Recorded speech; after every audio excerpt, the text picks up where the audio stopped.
This is so exciting. We're on chapter 74, which is called The Click. So I'm going to keep reading. Happy Wednesday, by the way. 4 robot hands were clamped around the rifle. Recco 1 loomed above. Roz lay below, camouflaged in seaweed. For a moment, all was still, and then the hunter suddenly lurched and twisted as he tried to rip the rifle away from his target. But Roz held on. Seaweed fell from her body as she was lifted right off the ground. Her legs dangled in the air until she pounded a foot and stump against the hunter's broad chest, leaned back, and pulled on the rifle with all her strength. Waves crashed as the robots grappled for the weapon, but Roz was no match for Recco 1. The hunter was too big and too brutal. Roz could feel her body being pulled apart, but she could also feel the rifle being pulled apart. A faint glow appeared between her hands. The glow grew brighter, and then a blinding explosion launched the robots in opposite directions. When the smoke cleared, shards of the rifle were everywhere. Recco 1's body was pocked with holes, and one arm was charred and crippled. Roz's arms and legs had been blown off completely. She was now just a torso and a head. Inside her computer brain, our robot's survival instincts were blaring. Her battered body simply couldn't take any more damage. Clearly, Roz was not designed for combat, but the Recco was. He pulled himself to his feet and hobbled toward his target. Roz wanted to get up and run away, but without any arms and legs, our robot couldn't move. She could only speak. "Please do not deactivate me," she said. Recco 1 ignored her. His blocky hand reached past her face and clicked the back of her head. And touched the back of her head.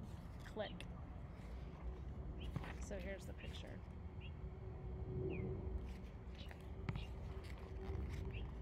Chapter 75, The Last Rifle. With the target deactivated, Recco 1 calmly moved on to the next phase of his mission. He limped through the gravesite and been collecting every single robot part. He splashed into the shallows and returned with a foot. He shook the sand from a cracked torso. He pulled a head out of the tide pool. Each part was then piled around Roz's lifeless body.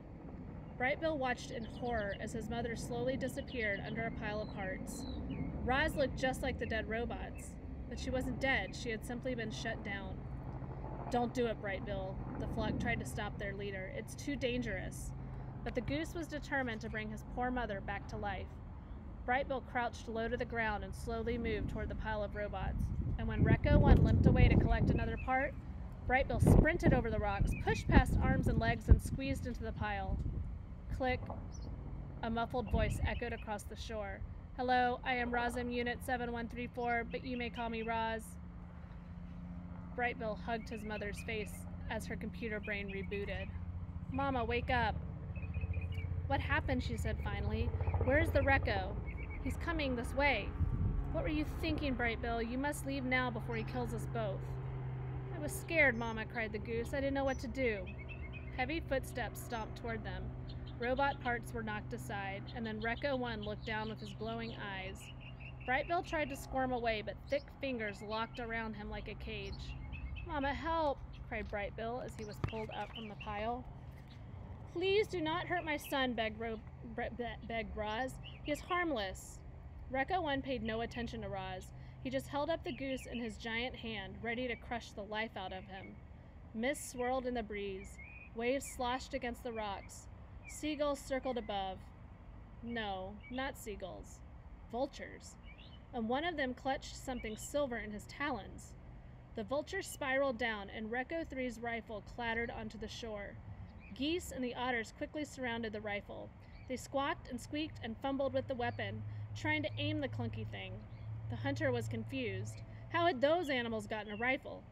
And could they possibly know how to fire it? They did know. The geese had seen a trigger pressed before. A beam of light briefly flashed through the gloom. At first it seemed as if nothing had happened, but a moment later, Recco 1's chest began glowing a brilliant orange, and then it was melting and oozing down his front, and soon there was a wide, gaping hole in the middle of his torso. His hand suddenly unclenched, and Brightbill fluttered away. Seaweed sprayed over the gravesite, and steam hissed up from the Recco's scorching hot guts. He shook and twitched and collapsed beside Roz. Recco turned his face to Roz and spoke in a quiet, garbled voice.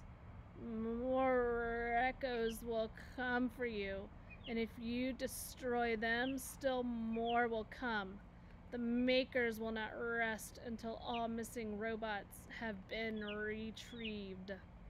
When? When will they come? Said Roz. How long do we have? You can still be fixed, Roz.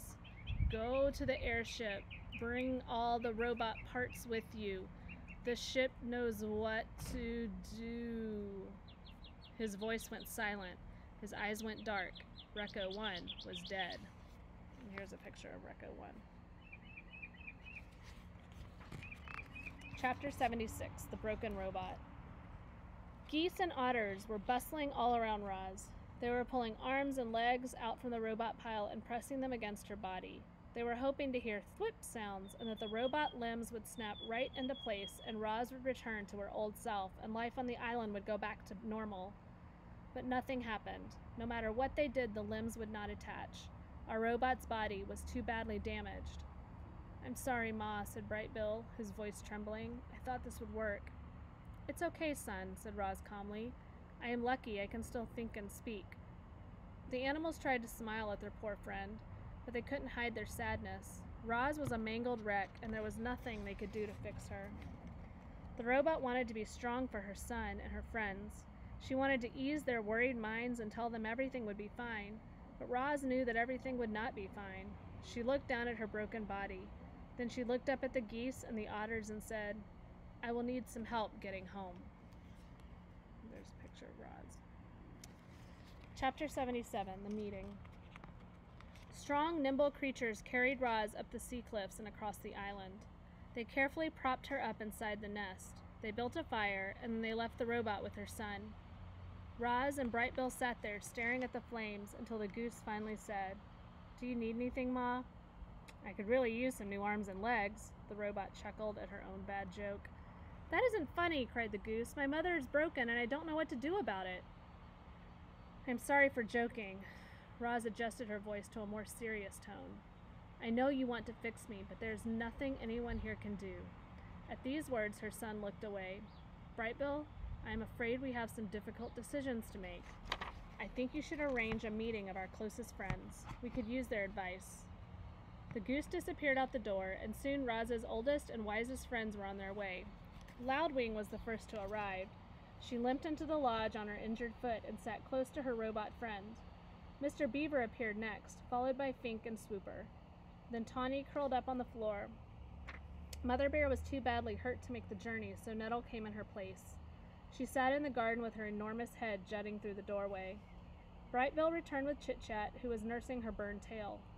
The last one to crawl in was Crag, the old turtle. Once everyone was there, the meeting began. The group talked through the night. They discussed the Reccos. They discussed what to do about Roz. They discussed how to keep the island safe. There were stark differences of opinion, and tempers flared, but by daybreak the group had agreed to a plan of action. That morning, the dawn truce didn't take place in the Great Meadow. Instead, it took place in a small meadow by the foot of the mountain, in front of the airship. Weary animals quietly hobbled into the clearing. The only sounds came from a gurgling brook that wound through the gathering and right past our robot. Roz sat in the wet grass. She was leaning against a rock. She looked so sad and frail. However, she still had her thoughts and her words, and for the moment that's all she needed. Good morning, animals of the island. Roz's voice filled the meadow. I must look strange to you all beaten up like this, but I hope I still sound like your old friend. Hundreds of heads nodded. You fought bravely yesterday. You risked your lives defending me, and I am eternally grateful. But many of our friends were wounded. Some may not recover. And there is worse news. Before the last Recco died, he told me that more of his kind will come to our island. They might already be on the move. And even if we defeat them, still more will come. My makers will not rest until all of their property has been retrieved. They want the dead robots. They want the broken parts. They want me. The crowd was silent. But I care about this island far too much to put any more lives in danger. And so, my friends, I must leave. Voices cried out. Don't go, Roz. Next time we'll be prepared. We risked our lives so you could stay.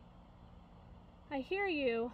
The robot's voice cut through the din. But look at me. My body is ruined, and the Recco said the only ones who can help me are my makers. What if he lied? Howled a voice. You can't trust these monsters. "You're right," said Roz. "He might have been lying. There may be no hope for me, but that is a chance I have to take. Animals, you taught me to be wild. I want to be wild again, and so I must try to get the repairs I need. It is for the good of me and the island that I return to my makers." A calm settled over the crowd. They knew Roz was right. And so I'm going to stop there. So we have 3 more chapters left, which we'll read tomorrow. So Roz has decided to kind of sacrifice herself and go back to her makers, and that way the animals on the island will be safe. And so that kind of goes back to what Roz has been doing this whole time, is just showing kindness, always showing kindness and trying to do what's best for the people that she loves. So we'll pick up tomorrow. We're going to actually finish the book tomorrow, which is pretty exciting. So I will see you then. Have a good Wednesday. Bye.